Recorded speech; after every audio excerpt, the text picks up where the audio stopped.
Hello, everyone. I'm Roger Grimes. Thanks for coming here. We're going to be talking about trying to unhack password attacks. I'm, again, Roger Grimes. If you haven't met me before, I've been doing computer security for 34 years. I earned all these gray hairs. Can't believe it's been that long. I've written 12 books and over 1,000 magazine articles. For 15 years, I was the InfoWorld and CSO Online weekly security columnist, and I was reviewing products as a consultant many years before that. If you want to connect with me, you can connect with me over LinkedIn and Twitter and that sort of stuff. Here, I've written 12 books. Here's some of them, most of them, I think. The last one I wrote is called Hacking Multifactor Authentication, where I cover the 50 plus ways that I can hack, that I know of that anyone can hack multi-factor authentication, which means really any MFA solution can be hacked at least 3 to 5 ways, and most of them like 10, 11, 12 ways or more. Any of them can be hacked. But, with that, I'm constantly asked, as part of that, I had a whole chapter on, hey, here's what passwords are. Here's the weaknesses of passwords. Here's why people are, going and moving past passwords. Constantly, people are asking me about password policies. And let me say, I'm not an expert in anything in the world, but I kind of feel like I'm pretty good around passwords, password attacks, password policies, what your password policy should be. And, I get a lot of people asking me about passwords. I get a lot of people asking me about MFA, probably about, it says here on the slide, 10 to 15 companies a week. I probably get 10 to 20 emails a day, somebody telling me about their product, telling me about their company. I get a lot, and it just comes from 34 years of writing. But I do get a lot of companies going, hey, well, you look at our product and it's new and unique and, it's going to change the world. It's the best computer security product ever. And I got to tell you, most of it is just really not that great. Even if it's, even if it is kind of great, it's usually been done, 20 times before. And in the first 20 times didn't work. I've become kind of a skeptic, curmudgeon when people reach out to me to go, hey, look at my cool new product or whatever. But I came across, while I was writing MFA, hacking MFA, I came across this product called TickStream, which is about keystroke analytics, and a company called Intensity Keystroke Dynamics from a company called Intensity Analytics. And I tell you, it was, again, I've probably seen, somewhere between 10 and 20 promotion reach outs a day. I probably in a given year, like 2 or 3 of them, maybe 5. It's really a rarity that a company kind of reaches me in the head where I go, hey, that's a good product. And Intensity Analytics is one of those companies. I looked at their product, looked at what they said they could do. And it actually hit me where I said, hey, this is actually a novel approach that I think may work. And I think it solves a lot of the problems associated with passwords. And so I kind of wanted to share it with you and kind of put it through its paces. Today, I'm hoping to talk and tell you everything I know quickly about password attacks, and then also show you how I think that keystroke dynamics could help, which attacks keystroke dynamics fights and doesn't fight and all that sort of stuff. Keystroke dynamics, it's a type of biometric behavioral analysis. It's kind of cool in that when you type in, it could be really anything you could do. It could be when you're typing in your password, but it could also be when you're just typing in a document, moving across the screen. It could be mouse movement. It could be touchscreen movements. But in this case today, we're talking about keystrokes while you're typing in your password. Everybody, when they type in their password, apparently has this kind of biometric signature about how fast and how they type in their password. Not only what their password is, but how fast they're typing in between different characters. And Intensity Analytics says they are capturing, and measuring all these attributes about how you type in your password, how fast you do it, key presses, the keystroke going down, the keystroke going up and in between. And that using this biometric algorithm, they can determine based upon how you type your password, whether it really is you or not. And, I got to tell you, again, just exploring it a little bit, it looks like one of those few technologies that I come across that really, makes a lot of common sense. And if it does what they say it does, I got to tell you, part of me is wondering how come this hasn't been part of everybody's password for decades or something. But I want to introduce you to 2 of my friends in Intensity Analytics that I got to meet. And I guess we'll start with Jonathan. But Jonathan, you could say a few words, tell them about, how you came to be and Intensity Analytics came to be. Great. Thank you, Roger. Thank you for joining us today. First of all, I have nowhere near Roger's expertise in cybersecurity, but I have spent my entire career around technology. I love technology. I love seeing what new developments can make possible.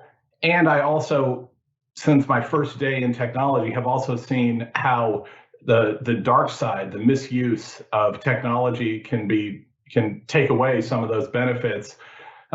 When I first saw what Intensity Analytics had developed, I didn't believe it. I could not believe that this actually worked, or that the toil and effort they had put into solving a really old problem in an elegant and uniquely powerful way. And I'm very blessed to be part of this team. And I've been here about a year, and just delighted to be part of this journey. Tom? Tom. Well, Tom was not here for some reason. And after telling everyone else that I told them to get off of mute, of course, I'm the one that didn't get off of mute. So apologies. I'm Tom Ketchum. I'm the president of Intensity Analytics, one of the co-founders and co-developers of the technology as well. Roger, I really appreciate you inviting us today. I just wanted to give you a very quick insight as to sort of how we got here as well. You know, one of the reasons that, as Roger pointed out, that he sees our approach as sort of novel. Myself and my two partners that started Intensity Analytics have a long history of entrepreneurship. And we actually developed a lot of the technologies that created Intensity Analytics came from our previous work, where we were trying to solve our own business problems. So rather than trying to solve a quote cybersecurity problem, we tried to solve problems for ourselves. We found that that was something that the broader market needed as well. And so that's what gave birth to Intensity Analytics. So Roger, I appreciate you inviting us today and look forward to showing it to you.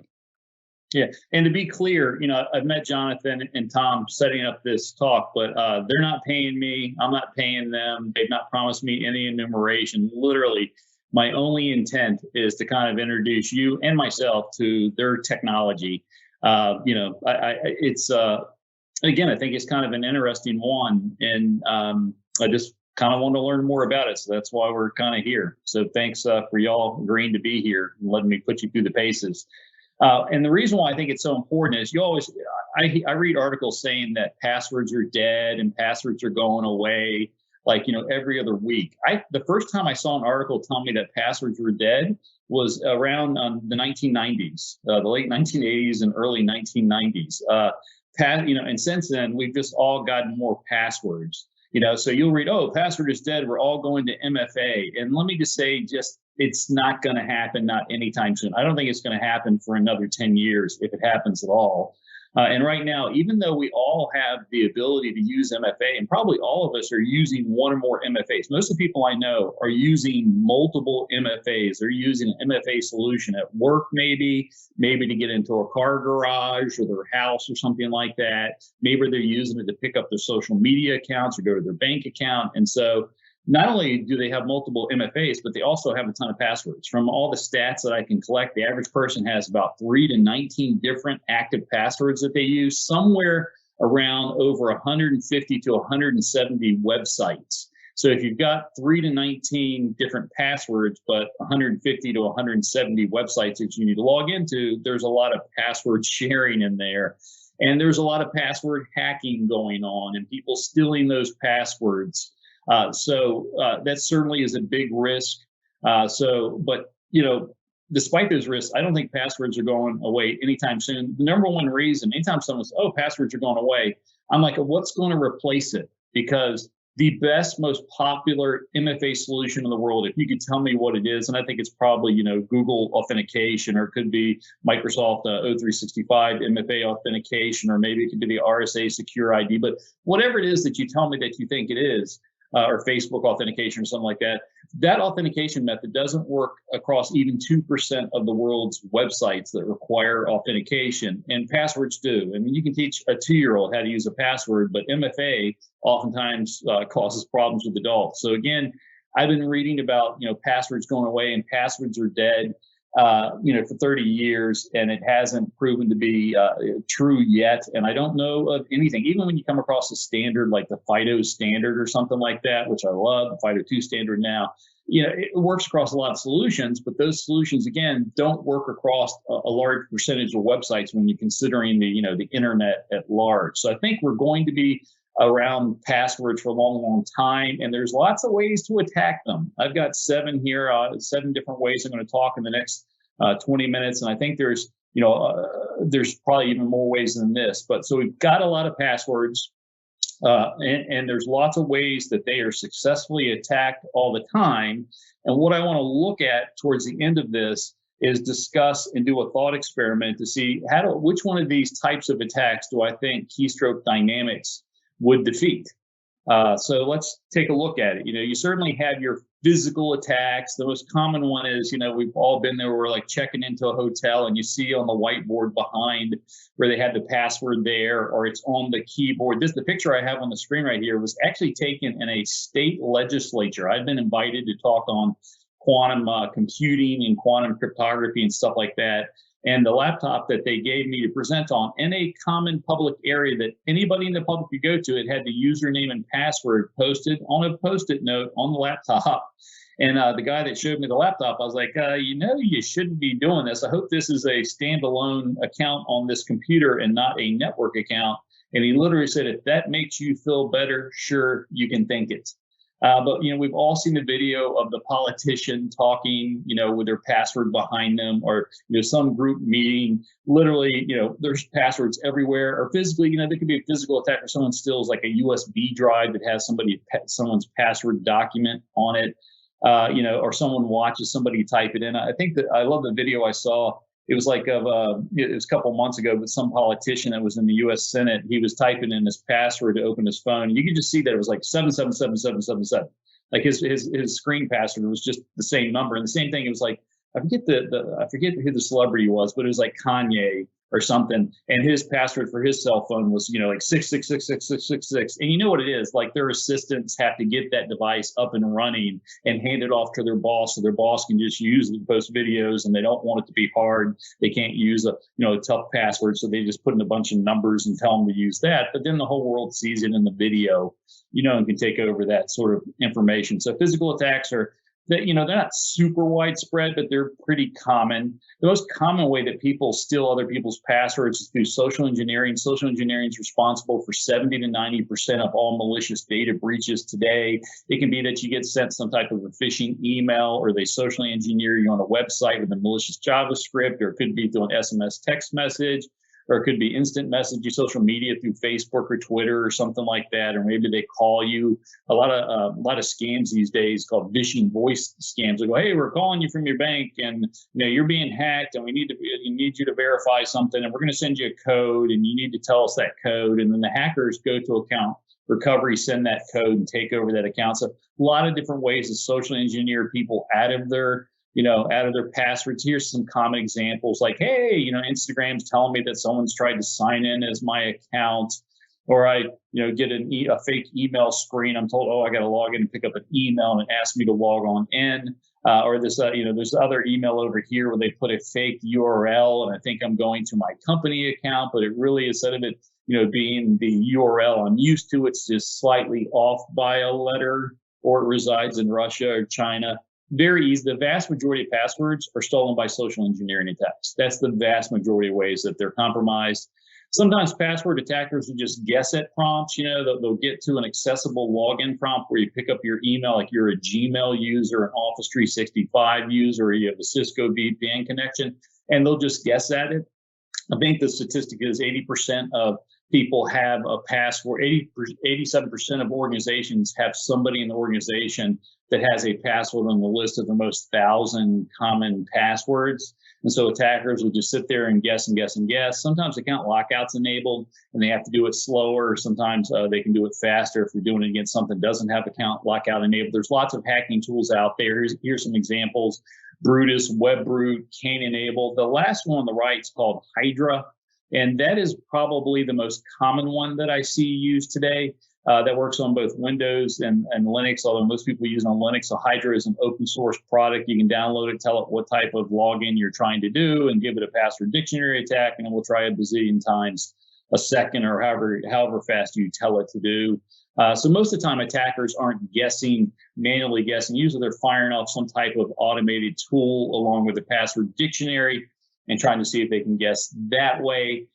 Very big these days, these password spraying attacks, also known as credential stuffing attacks. That's where, so the typical password attack is where an attacker gets one account, like Roger's account, and tries to guess a whole bunch of passwords against Roger's account. But on a login portal. But a lot of times account lockout's enabled. It's certainly been recommended for decades. And so if somebody guesses too many times in a set period of time, like they guess 4 incorrect times within 15 minutes, it locks out the account for 30 minutes or locks it out until the administrator unlocks it. And so attackers now do these what's called password spray and credential stuffing attacks. They'll gather as many login names of a company as they can. They'll use open source intelligence tools like Recon NG and things like that. They'll collect as many login names. They'll use Google, what's called Google hacking, and they'll find this login portal. And then they'll guess slow enough that it doesn't set off account lockout. They'll guess like 2 or 3 times, only 3 times or 2 times every 15 minutes. They'll actually hack and try a couple of login names and passwords to see what it takes to kick off the account lockout policy. So they learn the account policy, then they modify their password guessing tool to not be faster than that. So they'll only guess, 2 times in 15 minutes and waits 15 minutes and guesses another 2 times. But they do it across thousands of accounts if they exist, hundreds of thousands of accounts. And again, about 87% of organizations will have a password on somebody's account that's in the list of the top 1,000 most popular passwords. And if your passwords are only changed, let's say every 90 or 180 days or once a year, there's a good chance that attackers are going to be successful against your, at least one of your accounts. Very popular today. Both Google and Microsoft say that password spraying credential stuffing attacks are among the most devastating attacks against their customers. Acme, which is kind of they do load balancing for large companies across the internet. They said they saw 61 billion credential stuffing attacks in a year and a half. That's pretty amazing. And most of those against APIs, not against regular normal login screens, but API, application programming interface, places that people log into that doesn't have an account lockout enabled at all. That was the vast majority of them. But you see, like in this news report here, Citrix got told by the FBI the hackers likely got in using the password spraying attack. It's very, very, very common there. A lot of malware programs today, the most popular malware programs today will do password guessing. A lot of these bot networks, and a lot of times they're trying to break into like video cameras and DVRs and that sort of stuff. But today, many of the most common malware programs, even ransomware, like if ransomware breaks into your company, it will drop a copy of another Trojan that goes around and looks for passwords. And these days it's Moat or Mote or Kabot? But they literally will sit there and try to guess passwords against against web cameras, DVRs, net BIOS shares, and they compromise them. These IoT botnets have hundreds of thousands, sometimes millions of devices under the controls, simply because people either didn't change the default passwords or they used the common password of password or something crazy like that. Matter of fact, if you go look up the top 10 most common passwords, you can go to like Wikipedia. They have not changed that much substantially over the last 20 years. And even I used to always download anytime I found a stolen password repository. The hackers put up these password databases they've stolen on the internet.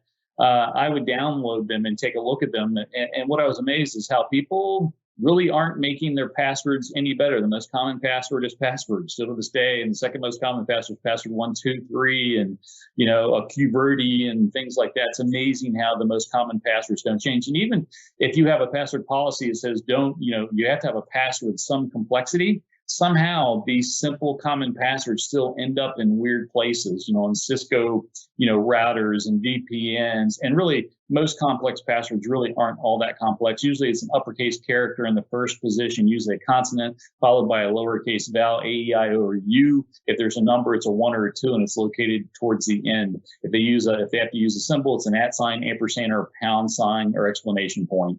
I think when I was at Microsoft, we did the survey and found like 90% of passwords could be guessed by 20 characters. Even though you could use up to over 65,000 different characters, 90% of the passwords used by people at Microsoft were in the same 20 characters.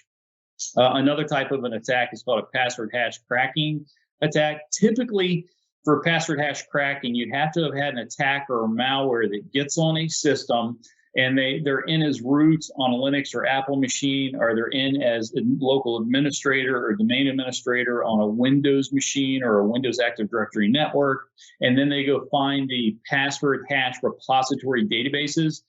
Most people know that when you type in your password, like suppose your password is frog, that in most operating systems and many programs, they immediately convert that plain text password into a cryptographic hash representation. That hash representation, they call it a one-way function, in that it kind of, puts the hash out there, the hash result, but that hash result is consistent and unique for the same input. And, it used to be in Windows systems, they'd output is what's called a LAN-MAN, LM hash. These days, it's called an NT hash. Windows NT and above does NT hashes, and Windows Vista and above only does NT hashes, and they disable the LM hashes by default. Linux systems, they used to use weak MD5 hashes, then they moved to SHA-1 and then SHA-2 hashes. And these days, if you're really lucky, you'll have SHA-2, SHA-3, or bcrypt by Bruce Schneier. That's a really good crypt, or something called PBK DF2 is another good SHA. But anyways, you get these password hashes. And supposedly, if an attacker gets the hash, it's very difficult to impossible for them to figure out what the plain text password is that made that hash. So again, the malware, their hacker usually had to break into a system and get root or admin to get to the database. On a Linux system, it would be the password, the passwd file, the shadow file. On a Windows system, would be the local SAM, Security Accounts Management Database. Or an Active Directory would be the ntds.dit file that would be on the domain controller. But then they download these hashes. And again, normally they have to be elevated to get them, not all the time. Sometimes they can do man-in-the-middle attacks and get the challenge response authentication, and from that determine the hash. But the malware, the hacker somehow gets a hold of these password hash files, and then they can try to crack them, convert them from the captured hash back to the plain text password using some type of hash cracking program, or sometimes it's known as a rainbow hash cracking tool. Rainbow tables convert the hashes they have to an intermediate form and compare it to the hashes just faster than just hash against hash. But these hash cracking tools, the attacker will download a password dictionary that is pre-computed all the hashes for the words like frog and all that stuff. And then all that program has to do is sit there and compare hashes and say, okay, how many, compare hash against hash against hash. So they take the captured password hashes, compare it against the other hashes, and then say, when they make a match, go, this is what the plain text password was. It was really password, or it really was flower, or something like that. These attacks aren't as common anymore, where these days, a lot of times they'll get the hash and they'll just replay the hash. But if they get the hash and they want to crack it back to the plain text equivalent, these days, these password hash crackers that do it, they have these really complex rigs full of graphical processing units, sometimes full of, they'll have 1 or 2 or 8 graphical GPUs, graphical processing units. Some of these rigs come with hundreds and hundreds of these GPUs, and they can do billions and billions of guesses a second. In order to do password hash cracking, you've got to have the captured password hashes somehow. You have to have software that allows you to do password hash comparison. And the common, back in the day when I did password hash cracking, I used John the Ripper or something like that. These days, Hashcat, which is a Linux-only tool, Hashcat is the Mac daddy of all the ones that are using it. But these days, you can do it with a PC or some specialized rig, or use cloud computing or something like that. Right now, the world record for the number of password hash guesses per second is 350 billion from the Titan machine or whatever. But that to me is just amazing. So it's 121 billion guesses per second on a single GPU rig. So imagine that. They are comparing the hashes of 121 billion possible passwords a second. And that's in a 1 GPU rig. They're doing 350 billion guesses per second in a multi-GPU rig. That's the world record, 350 billion a second. And it says here, any 8-character NT password hash can be cracked in under 2 hours on a rig, or 12 minutes using $25 of cloud processing power. In order to be assured that your Windows NT password hash can't be cracked back to the plain text equivalent, your password has to be 16 characters or longer. But your 8-character complex password is not going to withstand 350 billion password tries a second. Again, this is only the ones we know about. I'm sure the NSA in China and Russia probably has rigs, private rigs that are far faster than this, but this is what we know of. So again, if you have a Windows password that you're worried about password hash cracking, you need at least a 16-character or longer password, and even that may already be broken by a nation state. And probably the last disappointing type of attack is that you can just ask people for their passwords sometimes. And we're not going to show you this video, but this is a very interesting Jimmy Kimmel video where he's got a couple of them out there, but just put in Jimmy Kimmel password video, and Jimmy Kimmel's staff and Jimmy Kimmel just randomly stop people on walking by in Hollywood, you know, the regular Hollywood Boulevard, whatever that's called. And they're like, hey, what's your password? And you will think nobody would ever give up their real password. You would be mistaken. You need to watch this video. And let me say that in my career, I have 3 times been on projects where we were trying to ask people their real passwords in the street. I did it in the United States and in the UK twice. And the gift that we gave to people for telling us the real passwords, once was a chocolate bar and twice it was pens. They look like really expensive pens, but they're really $2 pens. And we'd say, hey, what's your password? And you'd probably ask yourself, who would ever answer that with a real answer? What we found out from our study, about 40% of the time. And it's consistent, and it's not unique for me or the companies I did it with. It's amazing how many people just go, what's your password? That they will give their real password to a complete stranger for a very small gift. It's kind of crazy. And actually, the account takeover one, that was another one that I didn't cover as well here. But that is where, again, the hacker just resets your account. You know, so they're like, oh, I lost my password, and so it sends it to an alternate, the reset code to an alternate email address, and then alternate email address. They've somehow taken control of that email, or they get it sent to your phone through an SMS message, the reset code sent to the SMS message, but they've taken control of your phone number doing what's called a SIM swap attack. Or they fake being Google technical support or Microsoft technical support, and they text you and go, hey, we're going to send you a code and we need you to tell us this code. Or even, they'll call people and they're like, hi, Roger, this is your bank. We want to know, did you buy 2 tickets from Texas to Kenya? You didn't? Well, we didn't think you did. And we'll let you know we blocked those transactions, but we see another $50,000 of transactions that happened over the last couple of days. And we just need you to verify which ones are real and which ones aren't so we can block it and protect your account. And, Mr. Grimes, we're going to send you a code, and we just need you to tell us what those 4 code numbers are so we can verify your account. And what they've really done is gone into your account recovery mechanism, asked it to send you or me an SMS code. And then when you tell them the SMS code over the phone, they type that in, take over your account. So these are the 7 or 8 ways that you can capture somebody's password, steal someone's passwords. And when I think about Keystroke Dynamics says that if you type in even the same password, unless somehow through a miracle you're able to type it exactly. And actually, as far as I know, like from Keystroke Dynamics, they even look out for that. Any 2 passwords absolutely identical will not be accepted.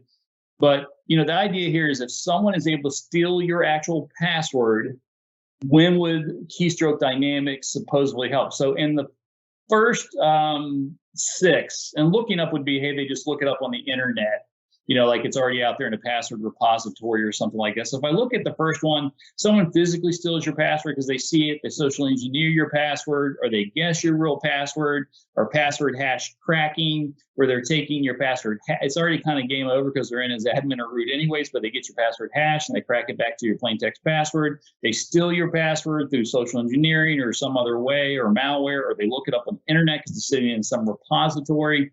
Those first 6 ways, they're actually capturing your current actual password. And I think Keystroke Dynamics, if it does what it says it does, would prevent that, right? They get your real password, but it's not going to help. And the last one, the resetting your current password and getting a new password. And I don't think that Keystroke Dynamics is going to help there, because Keystroke Dynamics will not have measured what your new password, normal characteristics of your new password is. But so that's not bad. It's 1 out of 7 or 8 there. That's pretty good. I don't know what percentage of attacks that would be, password attacks, but it's probably, easily the vast majority of them. And So- Roger, it's Tom, if I may, on that last issue of account takeover recovery or account takeover approach, indirectly, I think Keystroke Dynamics really helps address that. One, of course, is if the account reset requires you to type your old password, then of course we can measure that to ensure that it's the right person changing their password. And then more indirectly, but still important, is that by using Keystroke Dynamics, some of the really crazy and quite outdated password requirements go away. And it basically means that users can use a password that's more easily remembered. And so as a result, it probably reduces the number of times that somebody has to reset their password. And so it's a little more indirect, but I think we still address that in some cases as well.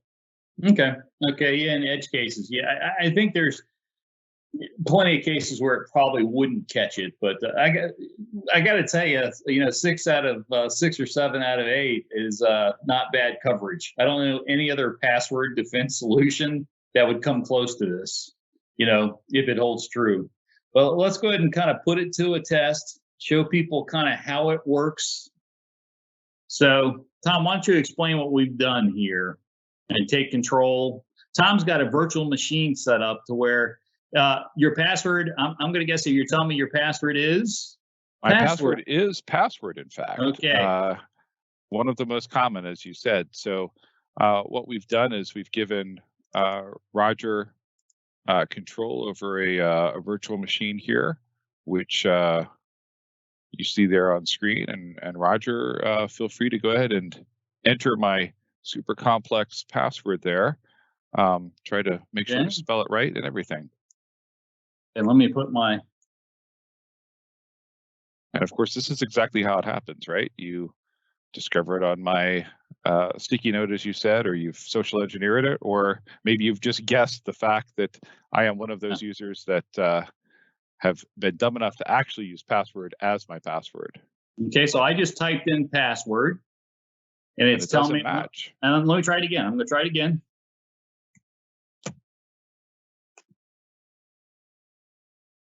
And it's saying my typing behavior does not match.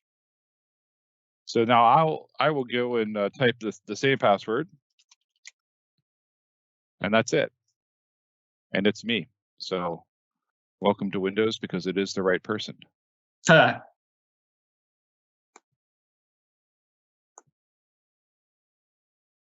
That's pretty cool. So let me take control one more time, get to our slides. So what we figured now is we'll have some questions from the audience, questions from me to Jonathan and Tom. I got to say, this is kind of a, it's a unique approach, and again, I'm kind of impressed with it. If it works as intended, it's kind of pretty cool. But let me ask here, we just did a demo in Windows, that sort of stuff. What platforms do you currently support, and why? This is Jonathan. We started with Windows simply because that is far and away one of the most vulnerable places. There are literally over 1 billion Windows 10 users now, and the overwhelming majority of them log into Windows using simply a username and password. We were on a panel a bit ago, and somebody characterized that as the honor system. And so protecting baseline identity at Windows logon is an opportunity to help hundreds of millions of users and protect enterprises and small businesses in a way that just simply wasn't available before. But we also have, you had mentioned that some of the most common password spraying attacks occur on just simple web accounts. We also have a web services API that usually can be dropped in with about 3 lines of Java code and make those accounts also enjoy that same protection. And then we've built integrations for a lot of the leading platforms, the F5, ForgeRock, CyberArk. I'm forgetting a few, but we've tried to make it as easy as possible for this technology to get out there because it really can make such a difference. Actually, wait a minute. That's pretty cool. You have a plugin for APIs? We do indeed. That was, I think that was Tom's brainchild. If you want to tell a little bit about it, Tom. Yeah, sure. And for all the technical folks in the audience, I'll just make sure that, as Jonathan mentioned, 3 lines of Java. Of course, it's 3 lines of JavaScript. A big technical difference, of course, to many of us. So, yeah, we developed an API where we recognize that there are, as Roger pointed out, while you've got some major platforms out there, 98% of websites can't take advantage of a lot of these different forms of authentication. And so being and having had experience on both sides of the vendor and customer relationship, we worked really hard to develop an API that allows anybody to drop this into an existing web page with 3 lines of JavaScript. And so if this is something that needs to be added to a custom website and even alongside existing authentication. So we designed it so it doesn't have to be rip and replace. It can use what's already there and simply add this capability to what is already there. We can run in what is called what we describe as passive mode, which means that rather than stopping someone, perhaps that may be not the right person using those credentials, it can simply send an alert. So the example sometimes we give there is that if my wife is accessing my bank account and I get an alert on my phone that it wasn't me, well, I know it was her that logged in. But if both of us are, sitting there on the beach one day having a cocktail and we get an alert that somebody's logged into our bank account, well, we know it wasn't either one of us. And so I need to call them and address that. So we've made it very easy to implement, but with a lot of options and a lot of capability that's built into that API. So I got to say, that's pretty cool. I do a lot of talking on my password and MFA talks, and a lot of people don't realize how vulnerable APIs are, and other login portals. And they'll say, well, what can I do? And I say, well, you need to, protect it like you would any login.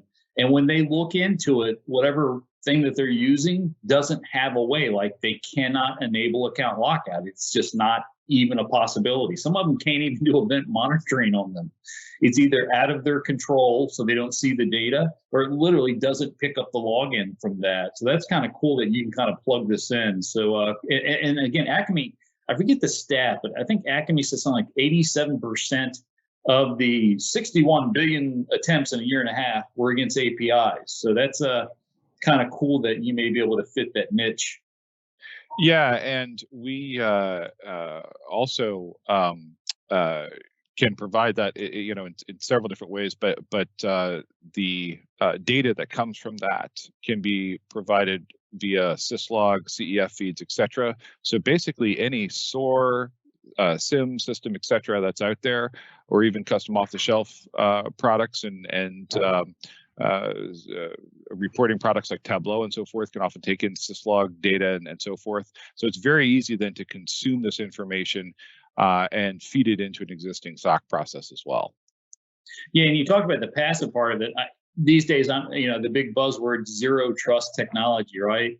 Where you're taking accumulation of facts about a session to determine whether it should be trusted or not trusted or something like that. And I think that's where you could be passive and go, okay, this password wasn't typed right, and so we're going to give it a higher risk score or something like that. Yeah. How about these days? I'm using a password manager for a lot of my stuff, and at work I have a single sign-on system, so I'm assuming those sort of systems are typing in my passwords somewhat identically or something like that. But behind the scenes, well, how do y'all handle that? Well, I think first of all, you are in the minority. I also use a password manager and love it, but as you noted, there are a lot of passwords out there. In fact, there's 300 billion passwords in use, and only a slim minority of those are in any sort of a password manager. the way I look at it, we're not, if you're using a password manager to auto-populate, we're not going to be looking at the keystrokes at that moment. But if you're securing your master password with the technology, you're getting a leg up. There's also going to be the fact that that is your normal, what you normally do is log in with that password manager, which means by default, at the time we note that you are logging in some other way, then we also take a look at how you're logging in and say, aha, that seems to be the same person trying to access that account from yesterday. So you can get a lot of intel, even if you are using a password manager. I just wanted to add one quick note just for any of the attendees. I know some people have been already asking questions. For anybody who doesn't know that QA is open, that QA is open, and feel free to ask any questions as you have them. So tell me, how do you fit into the ecosystem? The authentication password ecosystem. How do you fit in?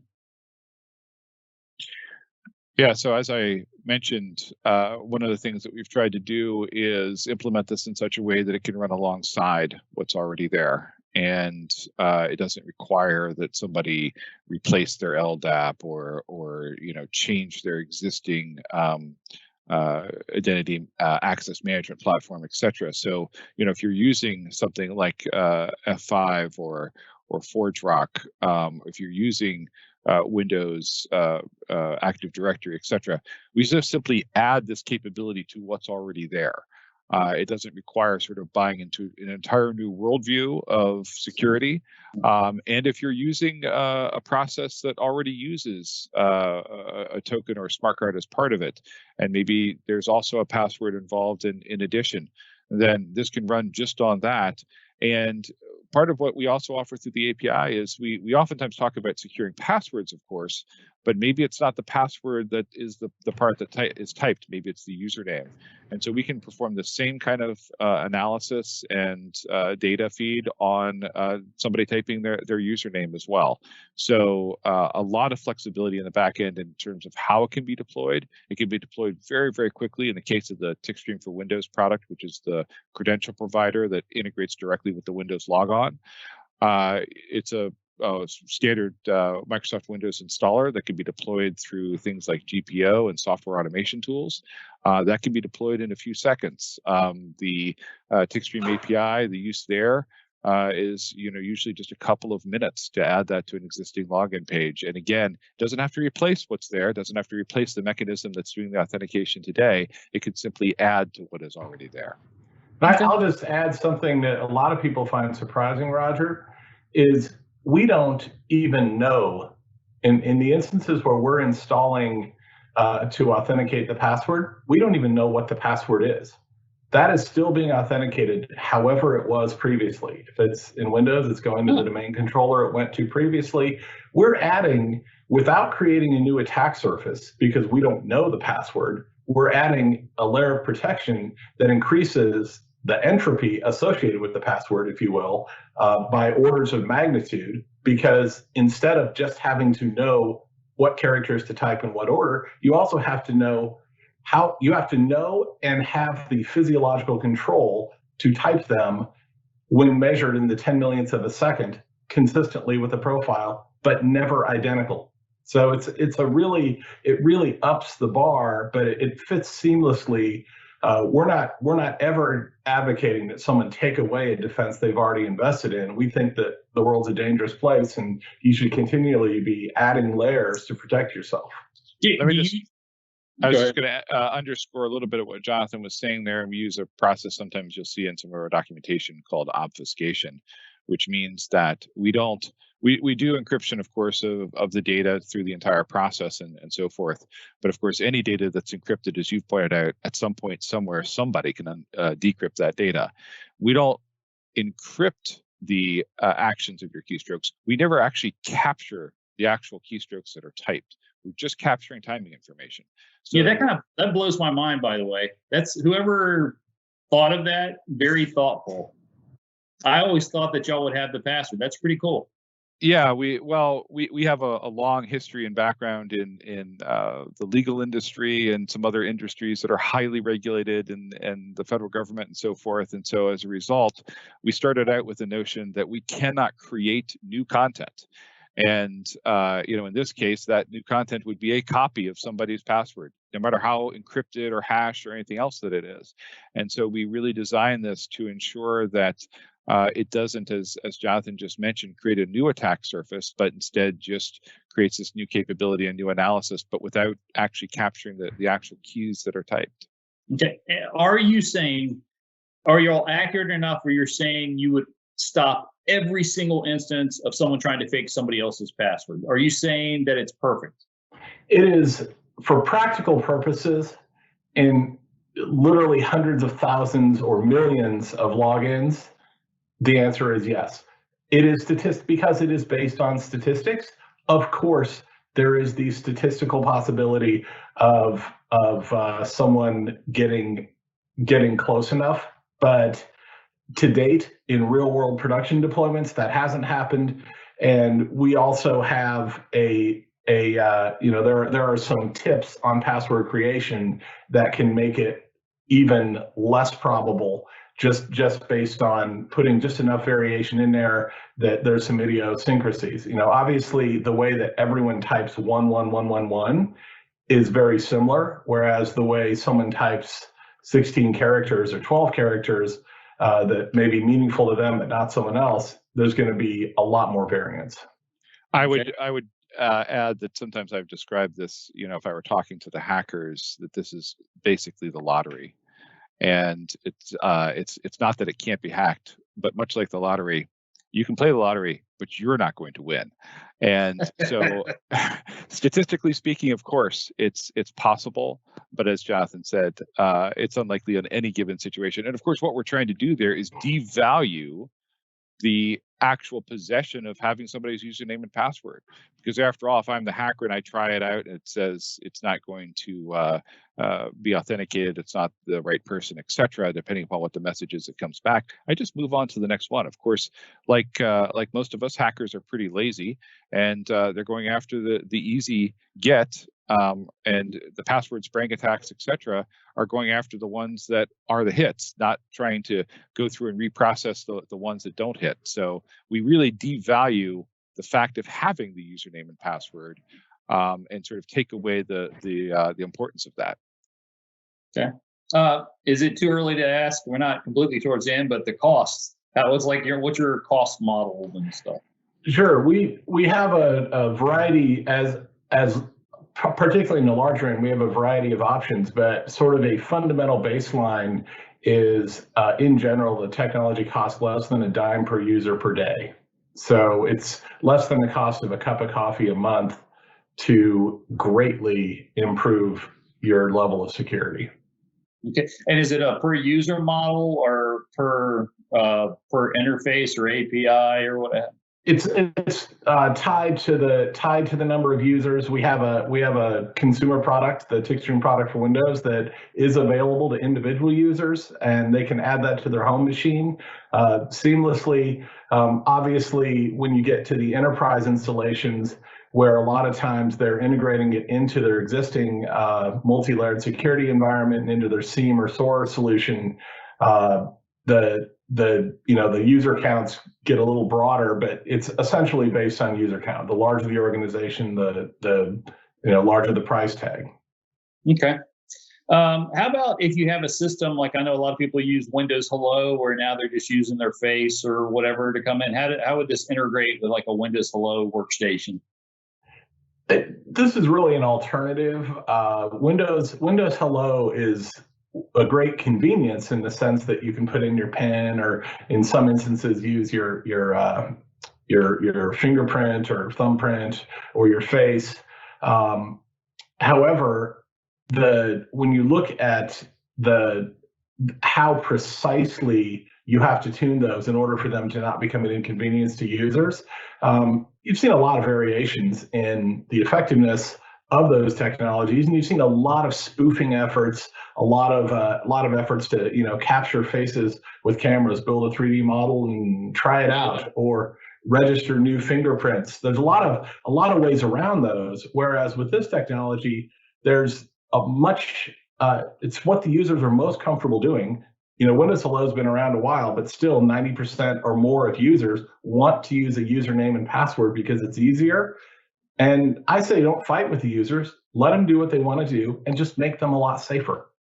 Let me add to that also, and Roger, I'd be interested to hear your opinion on this. We're seeing a lot of the regulatory trends that make the use of physical biometrics less and less palatable and less reasonable because of the privacy problem, as well as the non-revocability. A few years ago, when the Office of Personnel Management in DC was hacked, my fingerprints, among 5.5 million others, and I believe yours and 5.499 million of our friends, were disclosed. And so as the result, for the rest of my life, my fingerprints are not an absolute way of identifying me because that data is out there. I can't ever get that back. But of course, if my password was ever disclosed, if somebody was in fact able to duplicate my super complicated password, then I would just change it to password 2. It's utterly different behavior at that point to us. And so I have a revocability and also a lack of disclosing this sort of physical characteristic, which doesn't seem to cross some of the regulatory problems. Yeah, I got to tell you, I'm kind of negative on biometrics for all those reasons and more, including they're not as accurate as they claim. So when I first came across your product, I got to be honest with you, I was kind of rolling my eyes a little bit because I'm thinking, another biometric thing. And then it turned out you actually had a solution that added value, that added value to something we do normally. So I'm a convert. Do we have any questions? We're kind of running out of time. Any other questions from Q&A that we want to get to? I know one of them that just came across, and it had to do with the question about gating logins as opposed to feeding the data into a product. And it can certainly do both. It can be used to grant or deny access so that if it's the wrong person typing the credentials, it can be used to block that person, as we just saw with the Windows credential provider by default. But you can also switch modes even with that piece of software. And you can just passively then record the analysis, feed that into a SIM platform or some other kind of threat intelligence solution, et cetera. And another example of kind of, and this is right along those lines, but just to give you some thoughts on how it can be used, which is one of our big use cases right now where people are using it, is for people that are selling subscriptions to online products. Think about the New York Times paywall, et cetera. And so it's not so much that the data there is private. They're not trying to solve a data security problem. They're trying to solve a revenue security problem. And so just being able to identify where accounts are being shared actually drives their sales process as opposed to their SOC process. But it's really all the same data. It's all the same solution, all the same technology, just a different use for it. I mean, it's like if someone's sharing their Netflix login account, they could identify that, hey, it seems like this is being shared, not only multiple devices, but they seem to be different people. Hey, sell them. That's great. Yeah, there was one other question as well, which was about the training and implementation required to use this. So, in terms of the daily use, the training the user requires to have is really nothing because they're already typing in their credentials. We're just doing something with something they're already doing. So as opposed to most other security solutions that say, all right, now you got to do this and then 17 other steps, and then you're sort of the magic happens, if you will. We're really just going after what the user is already doing. We're not asking them to do anything more. In terms of sort of the setup process for the user and so on, as I mentioned, most of these things are either deployed through things like software management products, or in the case of a platform like F5, for instance, you deploy it to the F5 appliance itself.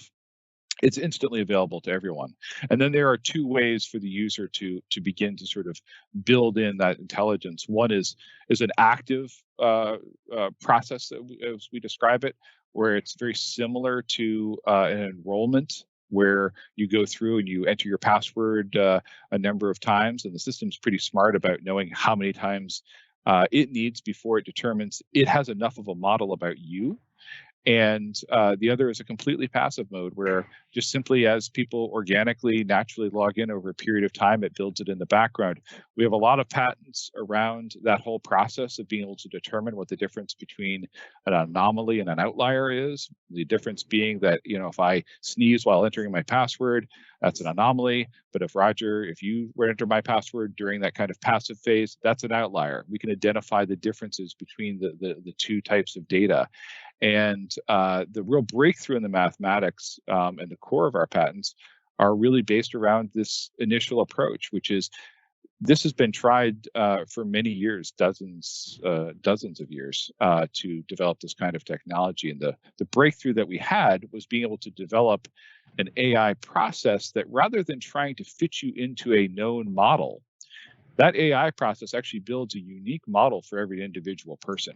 And that's why it works reliably, and why I think you saw that we have sort of a very different and workable approach here. Yeah, I tell you what, I'm glad I ran across it. So kudos to Jonathan for bugging me. I think it took him bugging me a little bit, but I'm kind of glad I learned about your approach. And if it works as designed, I got to tell you, I don't know why it's not used in more places. It seems to me that there's no downside to it. Especially, there's so many passwords stolen every day. Literally, I just remember I was at Microsoft. It was millions, and Facebook, and so it's millions and millions every day. So there's just all these passwords out there. So if y'all add this piece on top of it, it essentially makes all those password thefts not valuable at all.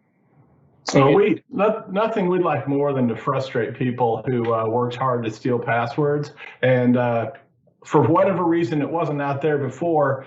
It's available now. Up on the screen, you can see there's a 60-day free trial of the Windows product for anyone who's interested. Just go to that URL, get in touch with us, and also if you go to that URL, TickStream.com, Roger recommends, we will also put your name in the hat to get a copy of this book, written by none other than Roger Grimes. Rarely do I read a technical book all the way through. This one I did, and you'll be entered in that.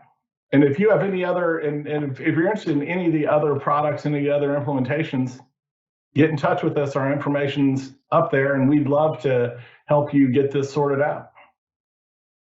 Fantastic. Well, thanks everyone, and whoever showed up and took a look at this. Thanks for showing on up. You learned the way that I learned today, and kudos and good luck to y'all. I hope y'all rock the world. Thank you, Roger. Thanks, Roger. We appreciate it.